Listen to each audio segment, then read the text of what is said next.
Good morning, Codger Biker here, and I want to talk about bike protection.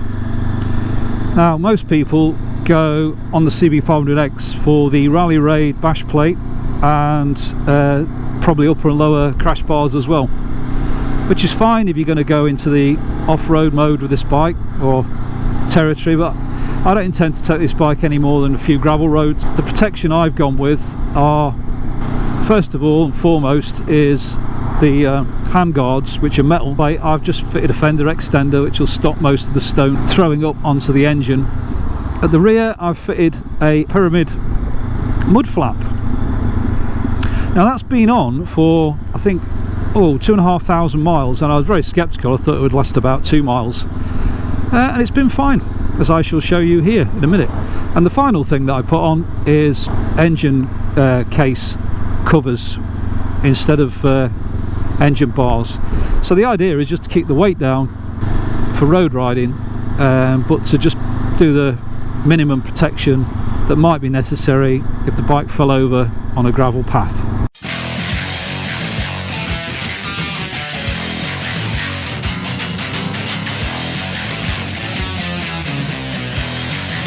I'm going to bother you, just having a look at you in your field. What a nice field. I do like roast lamb. So, oh, sorry, I didn't mean that. Don't look at me like that. Yeah, I do like lambs. I mean, you're all grown up, aren't you? Yes, nice one. Dear, bit of a faux pas that. Right, as I was saying about this rear mud flap by Pyramid. It's been brilliant. It keeps all the dirt from the shock and off the swing arm, and it hasn't worn away at all. Just sits there. It's folded itself out. I don't know if that comes across on the camera. It's folded itself outwards, and you know, as I say, 2,500 miles. It's probably a bit thinner at the bottom, though not much. Can't really tell. But that simple thing is far better than a hugger, in my humble opinion. No dirt gets to the shock. As I say, on my 690 Enduro R, it has one fitted in. No need for a hugger on that. You never get any dirt on the shock really, unless you're in dreadful conditions. But for road riding, that's been brilliant. Very easy to fit, and there's a video about that here. So today I'm looking at the Fender Extender. I didn't do a video when I first put it on because when I've used those in the past, I've used the rivets and fixed them on properly. But as you shall see, that wasn't possible this time. So I just used the sticky pads, and I've been around the Isle of Man several times. I've been up to Scotland and back, and all over Scotland, and I'll show you in a minute the condition of it after probably 2,500 miles. Anyway, here's how it went with the installation. Good afternoon, Codger Biker here, and one of the things that drives me mad is the amount of mud and dirt that gets thrown up on modern bikes because the mud guards aren't long enough. So we got ourselves the old Pyramid Honda CB500X 2022 Extender, and I'm wondering if I can actually fit it without removing the mudguard from the bike. In the past I've removed the mudguard from the bike, I've used the rivets and the glue, but I think, talking to Dr. J, who just used the glue on his, the sticky pads, I might just fit it on the bike with the 3M pads and let it cure overnight and see if that works.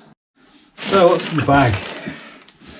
You probably already know, you may have seen these before. Generally you get some 3M pads, different shapes to fit the curves, and some plastic rivets, the sticky pads, and clean everything with this adhesion promoter. There's 4 plastic rivets. You drill a tiny hole, you push them through and you press them in. But I think, as it's a brand new bike, I'm not going to do that. I did it on my other bike and I wasn't precious about it and it looked great. But as I say, I'm just going to use the sticky pads. You put the selection of them all around it and then you fit it on the bike. I'll show you what the issue is with the bike. The main issue really is because this bike now has twin discs, 1, 2, you've got all your brake lines and your ABS lines which go both sides and are clipped or screwed onto the mudguard. Now it's not a big deal, I could undo that and take the mudguard off. However, I'm thinking that because it's virtually a brand new bike, if I clean carefully underneath there, put the pads on, I could clamp it either side and just leave it to dry. I'll scratch that. I probably could get away with it, but I think I'm going to remove these two brackets either side and take the mudguard out and do it properly. Yeah, I don't really, not called Codger Biker, it's Codger Biker, so yeah, it's going to have to come off. It's only a bolt there and one on the other side, and just gently, hopefully, there's a Allen key there, hopefully it will then release forward. You know what I said about the metal bits catching on the fork stanchions? They do. Oh. Yeah. So, yeah. I don't want to force that so because it's gonna mark the fork, so I'm going to do it in there. Really, you need to take the front wheel out, and I'm not prepared to do that just for this job, so I've got enough clearance to get in.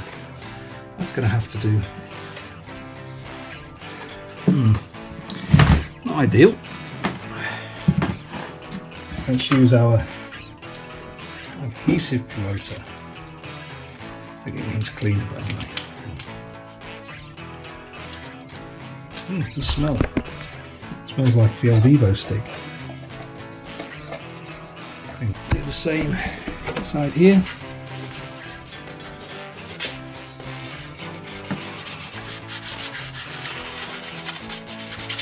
I have washed this already, so adhesive promoter inside there. I think it's just a degreaser, but it does smell like a solvent. The bizarre bit of this, as I remember it last time, is the patterns that you make to stick on. With your pads, there's all different designs you can use using these ones. Look, so it's got that, yeah, as I can see there.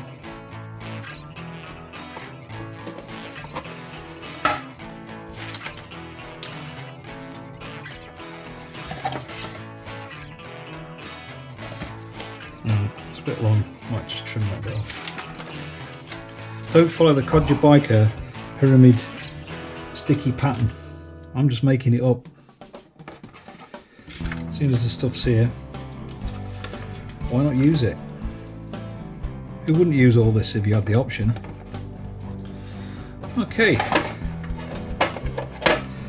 Now with all that in place, you peel off the outer layers and it says give it 12 hours. 12 hours it is. I think I said previously I used the rivets, but I don't want to drill a hole in a brand new mudguard. And secondly, Dr. J said he put his on without any rivets and it stayed on for the last year, so what's the worst could happen if it fell off? You just run over it with your back wheel, presumably. I just still find it very odd that they don't provide like the thing pre-glued and you just peel the backing off, but anyway. Right, so with all that peeled off, let's go. Don't stick yet. Don't be sticking yet. Of course it fell down when I got it into position. I'm going to put a couple of clamps on it if I can get them in there.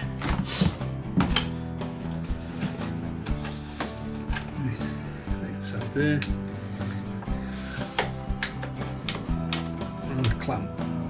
Yeah, so I would not recommend this method at all. I would remove the mudguard completely if you can get it out. Maybe drop the wheel and then get it out. But it seems to be okay.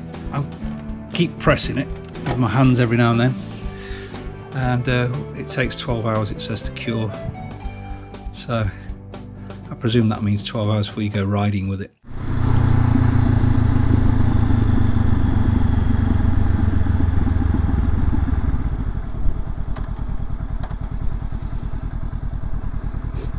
So as you can see in this suitably rugged bit of gravel, the Fender Extender's been on 2,500 miles. It's only held on with those pads. It's been no problem whatsoever, and it definitely keeps the headers clean.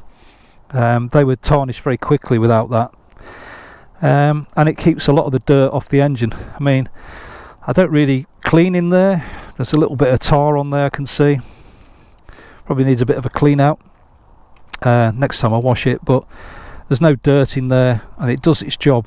Why they don't have mudguards that go all the way around these days. It's beyond me. Probably health and safety, things getting trapped in it. But it's been absolutely brilliant. Highly recommend it. On that note, Codger Biker is out.